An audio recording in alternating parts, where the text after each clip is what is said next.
Talasemiyalı uşaqlar üçün toplanmış vəsaiti dələduzluqla ələ keçirməkdə təqsirləndirilən Nuridə Seyidova, Aynur Bayramova və Aysel Məmmədovanın məhkəmə istintaqı yekunlaşıb.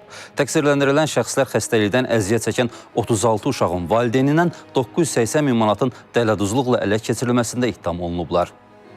2023-cü ilin fevral ayından Baş Prokurorluq və Daxili İşlər Nazirliyinin istintaq orqanlarına talasemiya xəstələrinin valideynlərinə qarşı dələduzluq edilməsi ilə bağlı məlumatlar daxil olmağa başlayıb. Deməli, Aynur xanım mənə dedi ki, talasemiya mərkəzində mən sizin uşağınızın xaricdə müalicə olunması üçün sizə köməklik göstərəcəm. Dedim, lap yaxşı, bəs necə köməklik göstərəcəm deyəndə, dedi ki, bir şirkət var, hansı ki, xəstə uşaqları xaricdə əməliyyat olunmasına köməklik göstərir.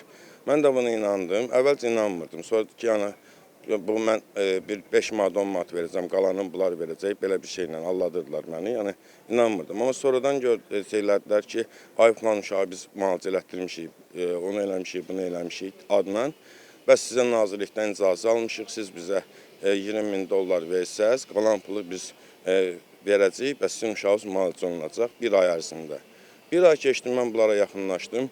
Bəs sizdə problem çıxıb, biz orayla danışın, onlar da deyəcəklər, ay nə bilim, donuruzda problem çıxıb, bir ay. Gündən bir günündə gördük ki, Nuridə xanımı həbs ediblər, nə bizə pul verən var. İndi Aynur xanım deyir ki, mənə heç kim pul verməyib, mən heç kimdən pul almamışam. Mənim video görüntüm də var, necə Aynur xanıma pul vermişəm və şəkillərim də var ki, onu da göstərə bilərəm. Məlumatlar əsasında cinayətçi başlanılıb. Müəyyən edilib ki, Nuridə Seyidova adlı şəxs əlbir olaraq 36 nəfər talasemiya xəstəsinin valideynlərinin etibarından sui-istifadə edərək həmin şəxslərin övladlarını Türkiyədə müalicə etdirmək adı ilə 980 min manatlarını dələduzluq yolu ilə əldə ediblər. Nuridə Seyidova barəsində həbs qətimkan tədbiri seçilib. Aynur Bayramova və Aysel Məmmədova barəsində isə ibtidai istintaq dövründə həbslə əlaqədar olmayan qətimkan tədbiri seçilib. Təqsirləndirilən şəxslərə qarşı Cinayət Məcəlləsinin 178.3.2 küllü miqdarda ziyan vurmaqla dələduzluq etmə maddəsi ilə ittiham irəli sürülüb. İbtidai istintaq yekunlaşandan sonra cinayət işi Bakı Ağır Cinayətlər Məhkəməsinə göndərilib. Məhkəmə hakim Azad Məcidovun sədrliyi ilə keçirilib. Keçirilən məhkəmədə zərərçəkənlər mülki iddialar qaldırıblar. Məhkəmənin gedişində isə Aynur Bayramova və Aysel Məmmədova barəsində həbs qətimkan tədbiri seçilib. Məhkəmə istintaqı zamanı təqsirləndirilən şəxslərin əməli sübuta yetirilib. Dövlət ittihamçısı təqsirləndirilən Nuridə Seyidovanın 9 il 6 ay, Aynura Bayramovanın 9 il, Aysel Məmmədovanın isə 8 il müddətinə azadlıqdan məhrum edilməsini, mülki iddiaların təmin olunmasını xahiş edib. Zərərçəkmişlərin hüquqi nümayəndəsi təqsirləndirilən şəxslərə ən ağır cəzanın verilməsini və mülki iddialarının təmin edilməsini istəyiblər. Daha sonra müdafiə tərəfinin çıxışları başlayıb. Nuridə Seyidovanın vəkilləri onun 2 az yaşlı övladının atasız olmasını, zərərçəkənlərin pulunu ödəyəcəyini vəd etdiyini söyləyərək ona yüngül cəza verilməsini xahiş ediblər. Onlar bu cinayət əməlinin dələduzluq deyil, yerinə yetirilməmiş vəd olduğunu bildiriblər. Aynura Bayramovanın vəkili çıxış edərək bildirib ki, o zərərçəkmişlərə pulu ödəməyə çalışıb. Nuridə ilə pulun ödənilməsi ilə bağlı danışıqlar aparıb. Təqsirləndirilənin övladı da xəstədir və müalicəyə ehtiyacı var. Buna görə də vəkil xahiş edib ki, Aynur Bayramova məhkəmə zalından azadlığa buraxılsın. Aysel Məmmədovanın vəkili isə deyib ki, təqsirləndirilən öz şəxsi avtomobilini də sataraq zərərçəkənlərə dəymiş ziyanı ödəməyə çalışıb. O, Vətən müharibəsi zamanı Gəncədə xəstələrə xidmət göstərdiyi üçün təşəkkürnamə alıb. Vəkil müdafiə etdiyi şəxsə cəza verilərkən bunların nəzərə alınmasını xahiş edib. Vəkillərin çıxışından sonra təqsirləndirilən şəxslər son söz deyiblər. Nuridə Seyidova son sözündə zərərçəkmişlərdən üzr istəyib. Buyur, sənə məhkəmə son sözü verir. Məhkəmədən xahişim. Mühtərəm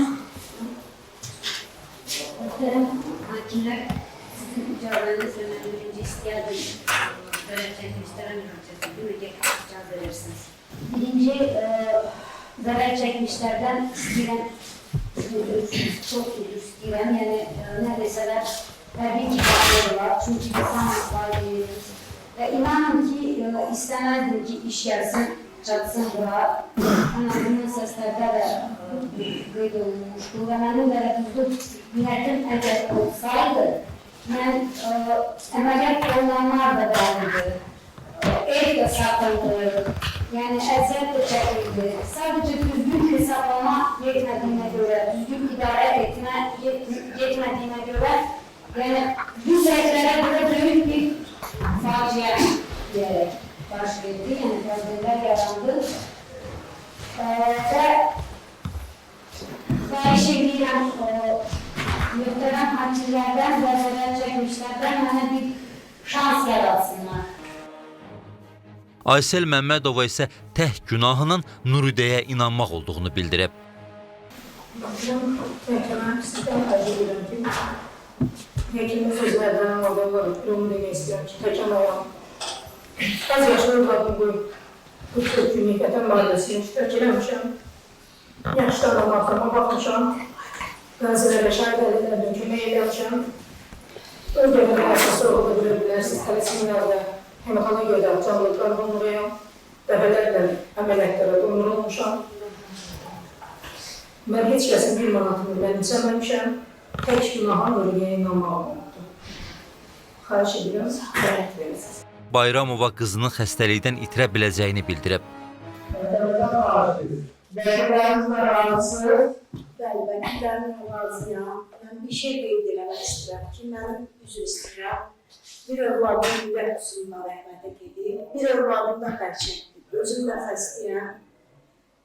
Tək başına 2 uşaq saxlamışam. Yəni, qızımın, valideynlər də bilir. 7 ay qalıb 18 yaşına, yəni 18 yaşında bilirlər. Onların övladları əməliyyat olur. Sağalır, amma mənim üzr istəyirəm. Qızım 18 yaşında fiziqi olur, xəstəliyin geri dönüş olur. Yəni, ya itirə bilərəm bunu, ya da ki, saxlaya bilərəm.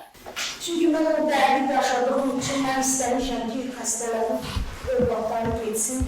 Canla başla, yəni sorğu da verə bilərsiniz. Mən Türkiyəyə gedəndə çamadanlarla qadın daşıyırdım uşaqlara. Gələndə dərmanları gətirirdim, oradan burada bağlı olduğu üçün. Əlimdən gələni də eləmişəm.